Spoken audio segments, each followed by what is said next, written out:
Hi everyone. So today we're going to make a fun, snowy winter scene using the Greeting Farms Hello Winter stamp set. And we're going to start our card panel by stamping some masks of the two characters from the stamp set that we're going to use. And usually I do this off screen, but I've been getting a lot of questions about how I do my masking. So I thought I'd just show you the whole process. So I cut out my masking tape into an A2 size card size usually, and then I stamp my images right onto it, and then I just fussy cut out the image with my scissors. And I'm using a large scissor here because this is a large image. In a little bit we're going to also mask a smaller image, and I'm going to use some smaller scissors for that. So just use whatever is comfortable for you. It's really important to get really, really close to the line and to be neat with your cutting for the types of cards that I'm going to show you how to make on this channel. So I'm just kind of going around and around, and I'm turning the paper as I go, which will help me to have more accuracy with my cutting. And I'm being careful not to cut too far into the black line, but I want to cut right on it because I want to try to avoid there being like a white outline around the character after we've inked the rest of our background. Now we're also going to stamp this adorable little snowman that's also part of the Hello Winter stamp set, and since he's so little, I'm just using my little scissors to cut him out. And he did have arms, but since they're all black, I didn't need to cut those out because there's no white area for the ink to kind of get into. Now this is our A2 size card panel, which is 5.5 by 4.25. And I'm just gonna stamp those two ladies right in the center of the card panel with some Memento black ink, and that's Express It blending card. And then I just attach everything to a cardboard panel. And I do this because it just helps me to position the paper in a way that won't move when I'm recording. If the paper was moving around, it would be, you'd get a little seasick watching me color. So by taping it down to a board, it enables me to have a steady place to color. Now I'm also cutting out some birch trees, and I'm just taking that same masking paper that we cut the two little ladies out of, and I'm just making some little tree shapes, and I'm making them curved in some areas, a little bit larger at the bottom, but I'm not really thinking too much about it. The main thing that I wanted was 2 thin trees and 2 thick trees, because we're going to have a total of 4 trees in the scene. 2 of them are going to be towards the front of the scene, so we need those to be larger and thicker. And then 2 are going to be off in the distance, so those are our thinner trees. And I'll show you how to set all that up in a second. And because these are going to be birch trees are white, so the only way for me to keep my background from getting full of color was to make these little tree masks. So I'm placing my larger trees at the very base of the card panel. And then my smaller trees are the ones in the distance, and they're going to go about a half an inch up the page. So when you want to create distance or depth in a scene, your images that are in the back are going to appear thinner, smaller. They will be further up the page, and they'll also be lighter in color. So let's see. So just remember those 3 things. Images that are towards the back appear higher on the page, they're thinner, and they're lighter in color. And I'm going to show you how all that plays out as we make our background. So for our trees in the front, I just drew little lines down the side of them so that they didn't get washed out with the masks when we remove them. And for the background, I want it to look really chilly and really light. I wanted there to be a lot of contrast between the background and our 2 ladies who are going to be in really bright, dark clothing. So I'm using B41 for the top of the scene, and then BG10 for the part of the scene that almost touches the ground, and then B000 as my midtone to kind of blend everything together. And by adding the masks, I don't have to be careful about where I'm coloring. I can just kind of go crazy all over the page, which I like. Anything that's fast, I like. So the masking helps me go really fast, so that's why I take the time to do it. So now we get to shade in our birch trees, and this is so much fun. I learned this technique in a painting class a couple of years ago. It was just like one of those Pinot palette, like paint and sip classes, and we were making a winter scene like this. And to make the birch trees, we took some paint and we just made little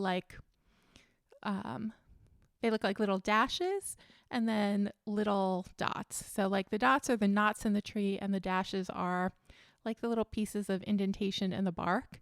And you just kind of put them on either side, and it doesn't matter exactly how you do it. You just want some little round dots here and there. You want some little dashes that are coming out from either side of the tree. And what I'm doing here is I'm using a darker gray for my 2 trees that are in the front. So those are the ones that touch the bottom of the page. And then for my trees in the back, I'm using lighter colors because, again, they're in the distance, so they're going to look darker. Now, I didn't want to leave my trees stark white. I guess I could have, but I always kind of wimp out when it comes to leaving negative space on a card. So I just colored it in with a really, really light beige color. That's that E40. And then for my trees in the front, we're going to start adding our shading, and the shading is going to be on the outer edges of the trees. So I'm going right to the edge of the tree, and then I'm making kind of like a little backwards L shape on the right and a forward L shape on the left for the highlight or the shadowing on those trees. And then I'm going to blend everything out from E43 to 42 to 41 for those front trees because they're going to be our darkest. And then for our trees in the back, we're going to start with 1 shade lighter for our shadow, and that's going to be E42. I'm using that same technique of the outer edges of the tree is the side that I'm applying the shadow to. I guess our light source would be coming like directly from the center, if you want to picture it that way. And then my lightest shade for those trees in the back is going to be the E40. And then I even went over my front trees a little bit too to blend them a little more. Now I thought they looked too beige, so now I'm going over some parts of the trees with my C1 for the front trees and then my C0 for the back. And that's just going to help make them look a little bit whiter, give a little bit of interest to our trees. Now my little dashes and knots in the trees got washed out a little bit, so I'm just going to fill them in again, this time with an E44 for my front trees. And then for the back trees, we'll use a lighter shade. And then I'm just going to blend everything together with a C0 just to kind of take some of the contrast out of those little knots we just put in, help them blend in. And then for the trees in the back, we're going to use E43. And I'm not going over the entire first dash. I'm kind of maybe only going over about 2/3 of it. So some of that gray still will show through. And then when you have the 2 colors together, it kind of gives it a nice shadowing effect. And then I'm just going to put back some shadows onto the edges with my E43 and E41 in the front. And then a little E41 in the back. And that looks like that's going to do it for our little birch tree forest. Now we can color in the main images. And we have these sweet little girls. And I didn't get the best stamped impression in some areas, so I'm just going over the areas that didn't stamp very well with my Copic multi-liner. This is a 0.5 tip. Some stamps will look best with a 0.5 tip. Some will look best with a 0.3 tip. You just have to kind of eyeball it to figure out which of the Copic multi-liners would work best. So now I'm just adding a little bit of detail to the snow, just adding some little like ridges, some little mounds, and I just did that with my C00. Now we can color in our 2 ladies, and I tried to make a nose. That's what that little dark line is of E13 across her face, but then I realized it didn't really look like a nose, and I didn't know how to make it look like a nose, so we're just gonna kind of wash it out with some other colors. That's a great thing about Copics. You can mess up, but you can always kind of put some more color over it. So for our lady on the left, I'm like, maybe if I try to make a smaller nose, that would work. It looks a little bit better, but still not great. So by the time we're done with our shadowing, you won't see any nose anymore. I was just playing around, trying something new. For the shadow on the face, I'm going to use E13, and then I'm going to blend that out with E11, and then blend it out a little further with some E20. And then my base for the skin is E00.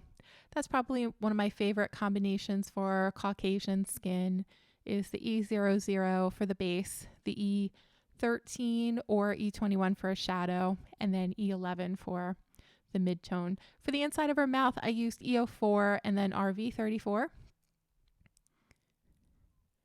And for the legs, we're just going to use some E11 and E13 there. We're not going to fuss around as much as we did in the face areas.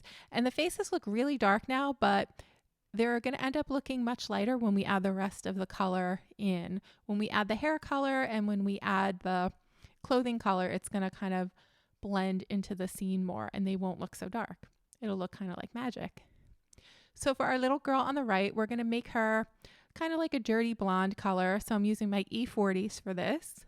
I'm using E44, E43, E42, and E41. And I'm trying to use mostly the lighter color, so like the E42 and E43. And I had a hard time getting this color combination to look like hair. So I'm going to go over it again after we finish the hair on our other lady who's going to be a brunette, who I tend to have more success making brunettes than I do with blondes. I'm still trying to find just the perfect color combination for blonde hair. Blonde hair is a little bit more difficult because there's less contrast in the color. So whenever there's less contrast, it's harder to make something look dimensional or to make it look shiny, which is why you're going to see with this dark hair for the girl on the left, it's going to come together really, really easily because the brown is just so dark and rich that when we leave those little white negative spaces, it's really going to pop and make it look like her hair is shiny. So this is probably my favorite brunette combination. These are all the E20s. So I started with E23 as my lightest. E29 is my darkest. And then I also used the E27 and E25. And then I thought it needed to be even darker. So I'm going to go in with a little E49 and just look at that. Isn't that like magic? It just instantly gives it like so much more shine when you add that E49. Then I'm blending everything together a little bit with my E43. And she looks adorable. I wish my hair shined like that little girl on the left. Now for our dirty blonde on the right, now that her hair is dried a little bit, I'm going to try to add some contrast here with an E47 around the roots and the ends of the hair. And I think that looks pretty good. So I still got to practice with my blondes. For the little girl on the left, I thought it would be fun to give her a little black pea coat. And she has her little pinkish purple dress, her ruffles peeking out from underneath her coat. And her bow on her hat is going to match the ruffles on her dress. And for the coat, I started with a base of C3, and then the darkest color so far that I used for the shadow areas was C7.